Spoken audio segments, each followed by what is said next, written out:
Welcome to my channel মানসীর রান্নাঘর। আজ আমি নিয়ে এসেছি চিকেন ফ্রাইয়ের রেসিপি। খুবই অল্প কিছু উপকরণ দিয়ে বানাবো।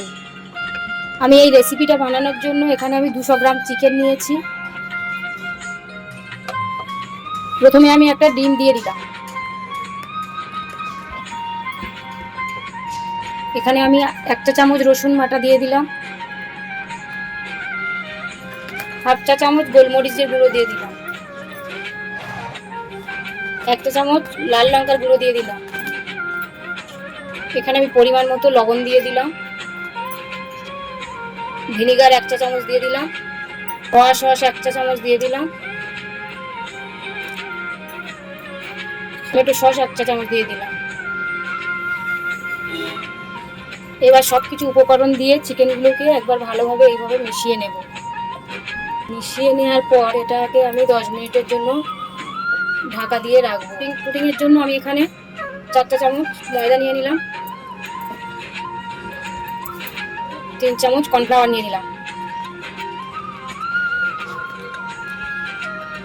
হাফ চামচ লঙ্কার গুঁড়ো দিয়ে দিলাম, লাল লঙ্কার গুঁড়ো।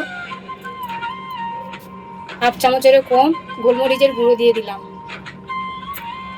হাফ চামচ রসুনের পাউডার। সামান্য পরিমাণে লবণ দিয়ে দিলাম। এবার সব উপকরণগুলো আমি একসঙ্গে ভালোভাবে মিশিয়ে নেব। আমি এবারে চিকেনের পিসগুলো শুকনো উপকরণের সাথে এইভাবেই কোট করে নেব। বেশি চাপাচাপি যাবে না, হালকা হাতে এইভাবে কোট করে নিতে হবে।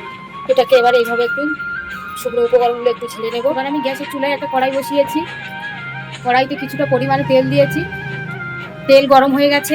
এবার আমি একটা একটা করে চিকেন পিসগুলো আমি তেলের মধ্যে ছাড়বো।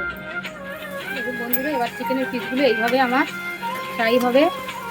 গ্যাস কমিয়ে দিয়ে ভিতরটা সিদ্ধ হবে। আমার এই চিকেন ফ্রাইগুলো 7 থেকে 8 মিনিট সময় লাগবে সিদ্ধ হতে। যেহেতু পাতলাভাবে কাটা আছে, বেশিক্ষণ সময় নেবে না। আমার এই চিকেন রেসিপি একদম রেডি।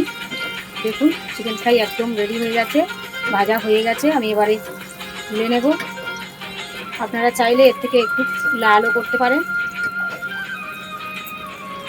আমি এবারে এটাকে তেল ধরিয়ে তুলে নেব। দেখুন বন্ধুরা, আমার রেসিপি পুরো রেডি। চিকেন ফ্রাই দেখুন, ফ্রাইগুলো কত সুন্দর হয়েছে। আপনারাও এইভাবে বাড়িতেই বানিয়ে খাবেন।